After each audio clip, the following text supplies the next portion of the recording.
Hey guys, welcome back to the channel. Hope you're doing alright and thanks for stopping by. In this one, we're going to be looking at DraftKings stock. If you haven't already, make sure to subscribe for more related content and let's jump right in. So in this video, we're going to cover what DraftKings is, info about the stock/company, we're going to look at their Q3 investor presentation, we're going to talk about some big news and future potential. Come join me and let's get started. DraftKings operates as a digital sports entertainment and gaming company in the United States. It is also involved in the design and development of sports betting and casino platform software for online and retail sportsbook and casino gaming products. The company provides users with daily sports betting, and iGaming opportunities. The company distributes its product offerings through various channels including traditional websites, direct app downloads, and direct-to-consumer digital platforms. DraftKings is headquartered in Boston, Massachusetts. Now, if we can take a look at ownership, we can see that 54% of shares are held by institutions, which is about $13 billion. Around 0.04% are held by corporations, which is $1 million. 5.16% is held by private corporations, which is $1.24 billion. 10% held by individuals or insiders, which is $2.4 billion. And lastly, we have the public, which owns 30% or $7.23 billion of the market cap. Now let's take a look at some of DraftKings' competitors according to Seeking Alpha. So we have Penn National Gaming, PENN, MGM Resorts, MGM, Caesars Entertainment, CZR, and Wynn Resorts, WYNN. Out of all 5 stocks, DraftKings has the highest market cap at $24 billion, and Wynn has the lowest market cap at $13 billion. But what amazes me the most is the employees used by the companies. MGM uses 72,000 employees, while DraftKings only has 869. That is insane. All 5 of these stocks fall under the consumer discretionary sector in the casinos and gaming industry. Now let's see how DraftKings has performed. On Friday, they were up 3%. Over the week, they've been down 4%. Over the month, they've been up 14%. And over the last 6 months, they've been up 81%. Now let's talk about these 3 guys. Jason Robbins, Paul Lieberman, and Matt Kalish thought season-long fantasy was great, but daily fantasy could be better. They were friends and co-workers. Soon they became co-founders.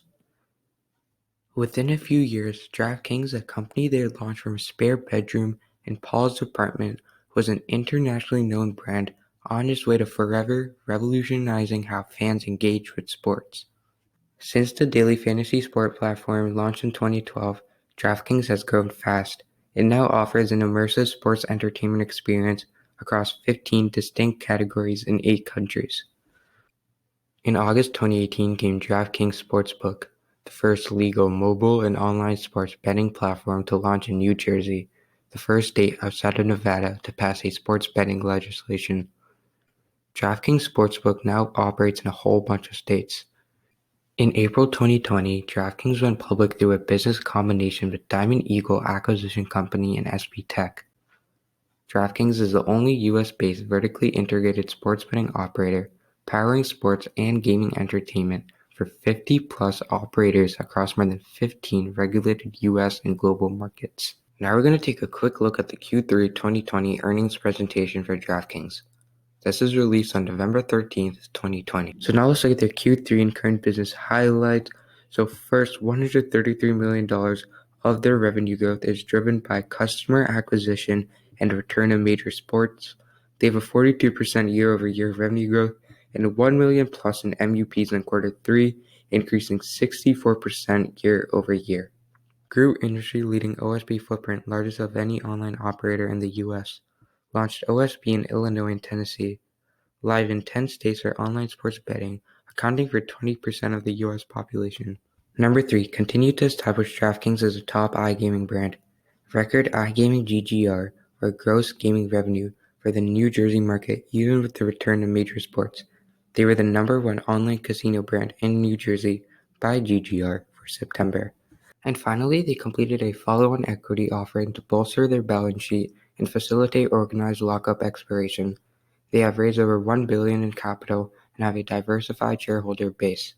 If we take a look at the sports calendar for 2020, you can see that there's a lot of leagues here. You've got your normal MLB, NFL, NBA, and NHL. You've got a bunch of soccer leagues.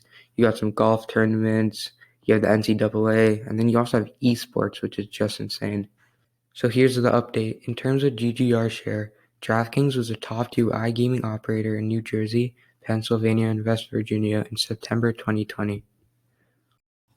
Michigan has legalized iGaming and a launch is expected in early 2021. OSB and iGaming are proven to be complementary product offerings, with New Jersey's iGaming setting GGR records for 3 straight months, even with the return of major sports. So the first thing I want to cover is this. DraftKings soars after ARK Invest snaps up shares for popular ETF. So DraftKings was up 9% after an SEC filing on Monday showed that Cathie Wood's ARK Next Generation Internet ETF, or ARKW, took a position in the company. The fund snapped up 620,000 shares of DraftKings, and their top holdings are right now Tesla, Roku, Square, and Spotify. DraftKings currently has a buy rating and a price target of $66. The Super Bowl is one of the biggest reasons I'm bullish on DraftKings in the short-term and long-term future. So as you know, last week, the Tampa Bay Buccaneers defeated the Kansas City Chiefs in the Super Bowl, and a lot of bets took place. So as you can see, Super Bowl sports betting volume dazzles on strong hold rates. Morgan Stanley says sports betting tallies were even stronger than anticipated for the Super Bowl. New Jersey's betting volume was up 115% to 117 million, with a strong hold rate of 9.6%. Pennsylvania's betting volume increased 74% to $54 million, with an even strong hold rate of 17.5%. Illinois' betting volume came in at 46 million, with a 17% hold rate. Iowa's betting volume more than doubled to 16.2 million from 6.5 million a year ago. Just by taking a look at this map, you can see that many states like Florida, Texas, and California have not legalized sports betting yet, and when they do, this will help DraftKings largely. Well, that's all I've got for today. I hope you enjoyed the video and learned something new. Make sure to hit the like button to help out with the YouTube algorithm.